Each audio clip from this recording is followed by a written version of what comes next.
chorvachilikni kasb qilgan odam ozgina tibbiyotdan ham xabardor bo'lish kerak, chunki bu issiq jon, qo'y, mol kasal bo'lishi bor. Kasal bo'lgandan keyin ha deb agar doktor chaqiradigan bo'lsangiz, topgan pulingiz doktorga ketib qoladi. Shuning uchun bugun sizlarga ba'zi narsalar haqida ma'lumot bermoqchiman. Foydadan xoli bo'lmaydi. Ko'pchilik so'raydi, gijja va qurtlarni tozalashlik uchun nima kerak deb turib. Mana bu dori, mana Manizen degan dori, ko'rib olinglar. Rossiyada ishlab chiqarilgan. Hozirgi kunda gijja va qurtlarni tozalashlik uchun juda ham effektiv, yaxshi dorilardan hisoblanadi. Buni og'izdan ichiriladi. Mana bunaqa shpritsda, mana bunaqa 10 grammlik shpritsda olib turib, har 10 kilogramm vazniga 1 grammdan miqdorda ichiriladi.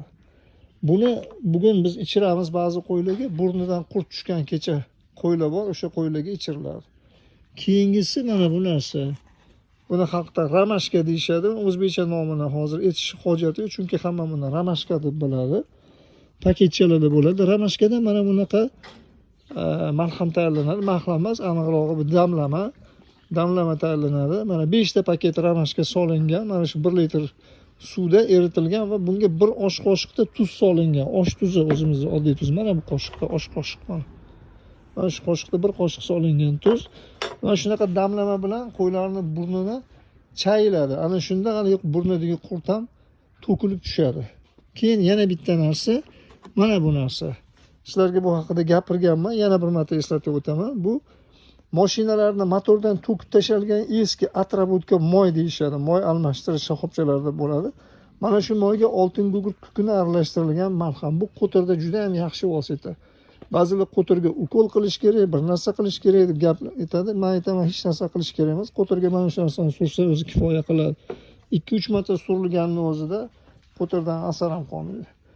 Keyin mana bu. Endi bu og'ir narsa o'zi. Men buni ko'p ham tavsiya qilmayman, lekin shunday holatlar bo'ladi, buni qilmasa bo'lmaydi. Bu antibiotik. Ko'pchilik juda yaxshi ko'radigan antibiotik, lekin antibiotik deganni o'zbekcha tarjimasi bu tirik jonni o'ldiradigan zahar degani o'zi aslida. Endi shunaqa holatlar bo'lib qoladi, bu siz iloji bo'lmaydi. Qachonki qo'y shamollab juda bir og'ir holatga kelib qolsa, albatta bu bilan qo'yga inyeksiya qilishga majbur bo'lamiz. Vazni 50 kilodan oshgan qo'ylarga 5 mg, 50 kilodan kamlariga vazniga qarab turib inyeksiya qilinadi. Bu Enroflox degan yengilroq antibiotik bu. Bundan og'irlari ham bor. Bugun sizlarni tanishtirmoqchi bo'lgan narsalarim shu. Mana shu narsalar sizga kerak bo'ladi. O'zingiz uchun bilib qo'ying. Antibiotik mana bunaqa shpritsda qilinadi. 5 grammlik shpritsda. Mana